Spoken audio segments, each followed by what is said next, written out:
Hey, good morning, Internet fans. It is Ryan Perry with Simple Biz Support. It is Wednesday, which means it is Social Media Wednesday, and I have with me Sarah Giometti with ICT Marketing. Good morning, Sarah.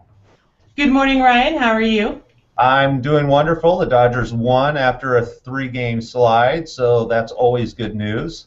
Yes, it is, and we're still in first, so again, good news. Very, very important.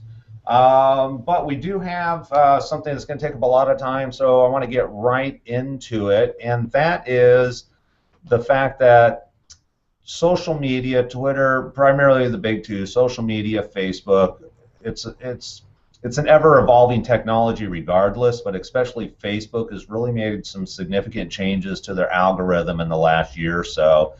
And as a business owner, as a small business owner, if you've kind of just been doing the same old because that's all the time you have, or that you know, it's the best knowledge that you have, we want to talk about that and say, is now the time to change your social media strategies?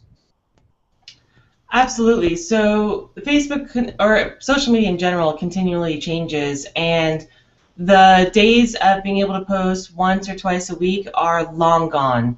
You're just not going to get the exposure you want, and also if your following isn't large enough, you're really not going to get the exposure that you were hoping to get.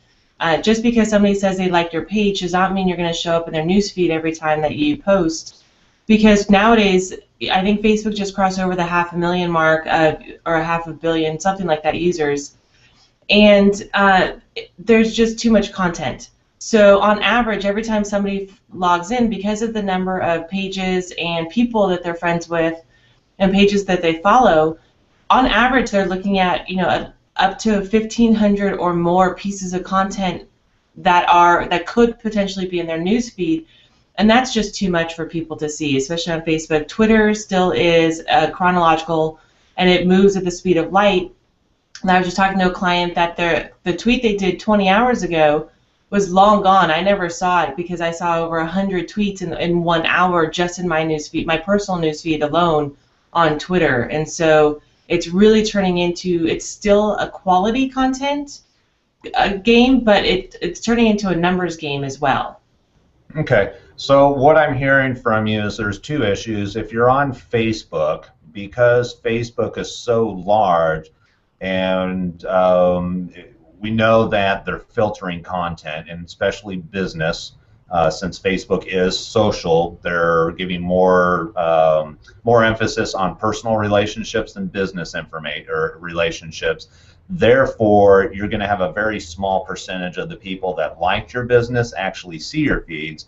And then on the flip side with Twitter, simply because of the sheer volume and the fact that, you know, if you're following, say, 200 people on Twitter as an example, and they're posting on a regular basis, and Twitter's notorious, you post multiple times throughout the day, that the sheer volume of feeds that are coming through, even though they're not being filtered, you're only going to see, the end user is only going to see a very small percentage.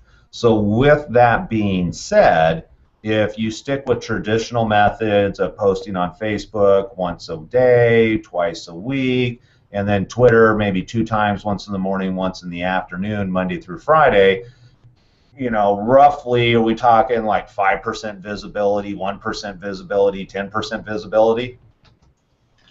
Traditionally, you're looking at maybe 1 to 2% visibility. So if you have 1,000 followers, only 1 to 2% are going to see that, and at any given time. And so one of the biggest things that businesses don't look at are the times of day and the days of the week where their followers tend to be online, so that you can try to leverage that and get a little bit of a higher, get more than 2% to see it organically. And you know, especially on Facebook, they'll tell you what time of day people tend to be on it, that you can schedule your post for that time, so maybe more people will see it. But theoretically, you're looking at 1 to 2% of your followers seeing your post at any given time, and so you really need to post on more often. I mean, we recommend on Twitter 10 to 20 times a day minimum, because it moves so fast. Now on Facebook, you're never going to post 10 times a day. People will stop following you. But you do need to do an absolute minimum of once a day. So that's where you need to look at your numbers and look at the insights on your page and see what the best time of day is to do that one post a day if that's the minimum you're going to do. Okay, perfect. So if you want to be active in Twitter, you're talking 10 times a day. That's a lot of content to come up with. It is. It really is a lot of content for a minimum 10 a day. And so you're not posting all your own content. You want to follow that general rule of 80% everything else that would interest your followers and 20% about yourself. And the 20% is on the high end. So what you want to do is source it from not necessarily competitors, but maybe within your industry. Other people put out a lot of really good content, so you want to share that content because it really is an education game. You want to give your followers quality content, things that they are interested in. So for instance, one of our clients is a bar, and they play sports all year long. So we post things about the teams in that area. No, that has nothing to do with the bar, but they play games. A lot of their customers watch baseball and football, basketball, especially the World Cup. And so we're posting things relatable to the bar and what things that their followers would be interested in to try and generate conversations and interaction. Okay, and I think one of the really important things you said there, especially with Twitter, 10 posts a day, is the fact that as a business owner, you're saying that you do not need to create your own original content 100% of the time. Obviously, yes, you do need to create it, but just simply retweeting relevant content that your audience is going to appreciate is valuable and is part of those 10 tweets a day. Absolutely. You want to leverage what other people have done. You don't need to reinvent the wheel. Creating 10 to 20 pieces of content every single day is really a lot for anybody to take on. And I don't know anybody who produces 20 pieces of unique content every single day all year long. So definitely leverage, follow companies and people that would give you the relevant information that your followers would be interested in, and retweet that, share it, so that because you can then engage in conversation, the other people will retweet it from you, and you create more engagement and followers. Okay, perfect. Now, on the Facebook side, we've talked about this in a prior broadcast, is the fact that paid advertising is really the direction as a business owner. If you really want to boost your visibility, you need to boost your ads. So why don't we cover that real quickly? I don't think we need to go in the details of how to, but really let's talk about why a business owner would want to, and what a respectable starting budget would be. Absolutely. So we use boosted posts all the time. This is where your insights and the numbers that Facebook gives you are really useful, is watching to see if a certain post is getting more reach organically than normal. So let's say the normal is 1 to 2% of your following, but you posted something that happened to get 10%. That's a sign that a lot of people like it, so you want to throw a little bit of money against it and boost it so even more people see it. And it's something as simple as $5. A lot of the times we just put $5 on it, boost it for 24 hours, and we go from maybe 50 to 100 people seeing it to 3,000 for just $5. And so it's a great way to leverage your content and get a lot more exposure. But you do have to be watching your insights, watching what the posts are doing, paying attention to what the organic exposure is, so that you use your money wisely. Okay, and just for those people that may not know what insights is, when you're referring to insights, what is that? It is the data and the analytics on Facebook. So when you're on your Facebook business page, the bar at the top is a way to go into your page settings, the About Us section, and then Insights. So it tells you everything you need to know about your page. So it breaks down your followers based on their gender, their age, their location. It shows you your last 5 recent posts, how they performed in there. It shows you all kinds of data and information so that you can really fine-tune what you're doing with your page and make it work better for you. Okay, and so what you're recommending is that before just boosting any post, put content out there, find out by using your insights, the analytics within Facebook, and see what topics, what posts you're putting up that's actually getting traction, and those are the ones that you want to apply a couple dollars to, maybe $5 to start off with, to actually pay to increase the visibility of those. Yeah, absolutely. That would be, you have to use your insights before you spend your money. Otherwise, you could possibly be flushing your money down the drain.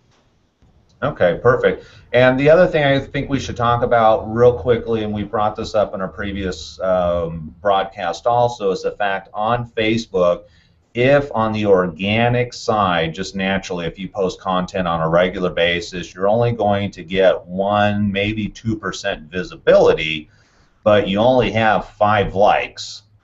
Where's the value in posting at that point? And maybe there needs to be a strategy shift in the beginning towards getting more likes, and how would you do that? So even with just 5 likes, if you're just starting out, you still want to post content, because it shows people, as you move into the strategy of building your following, it shows them, as people come into your page, that you have been posting on a regular basis and you've been giving them quality content. And so you don't want a dead page. And so that's the value in posting, whether you have a following or not, from the beginning, because then they can come and they can look at past history and see, okay, you're an active page, you're giving me content I want. Yes, I'm going to follow your page, and then you've got a good audience.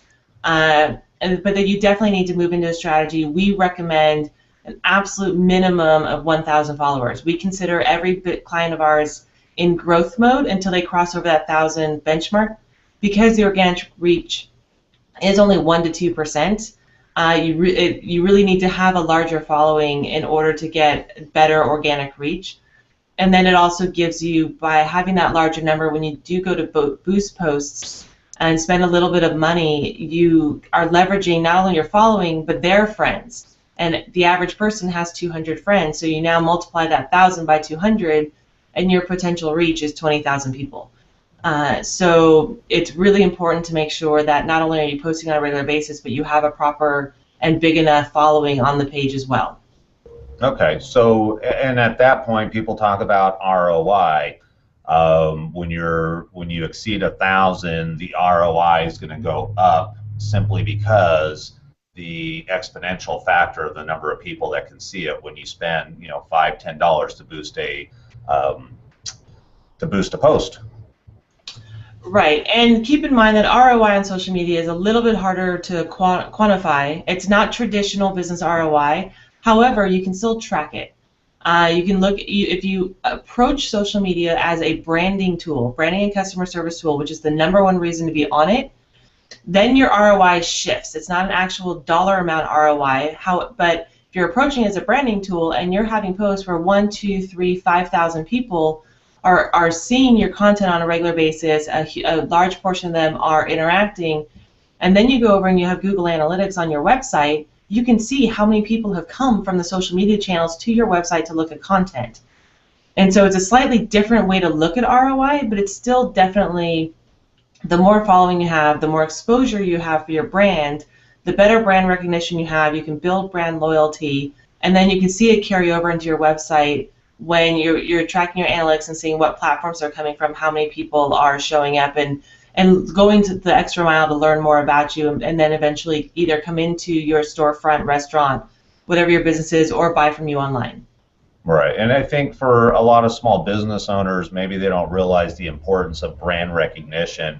And a great example that I always think of is Coke and Pepsi. I mean, these are 2 companies that, to me, they've been around since the beginning of time. Everybody knows about them. And why do they need to post commercials with polar bears, during Christmas? They're, Coke and polar bears has nothing to do with each other.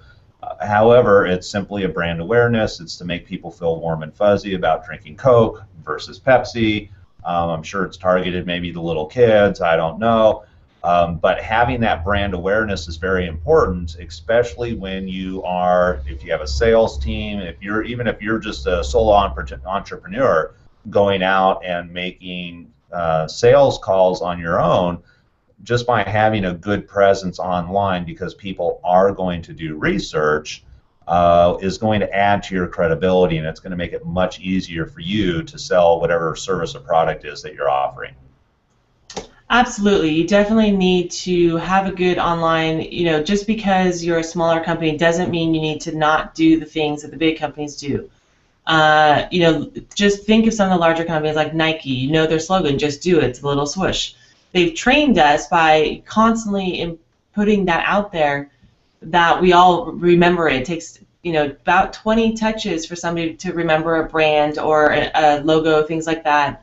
And so you want to make sure it's brand recognition, brand consistency across all the social media channels. And yeah, even if you walk into someone and they like you or you were referred into them, they're still going to research you online. They're going to look at your website. They're going to look at your social media platforms and see what you're doing, what you're putting out there, if you are genuine before they buy from you.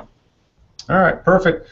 All right, Sarah, it is our time is up, I should say, and I do want to thank you. So, small business owners, if you're out there and you've been doing the same old on your Twitter and Facebook, and you've seen a decline in visibility, or you just don't feel like there's a lot of traction, hopefully you found some tips and tricks out of today's broadcast that will help you, or at least give you some food for thought to do some additional research online to see what the right solution is for you. Or always contact Sarah Giometti. This is one of her specialties, is social media. Sarah, I appreciate your time, and I hope you have a wonderful day. Thank you, Ryan. I hope you do as well. All right, thank you. Bye. Bye.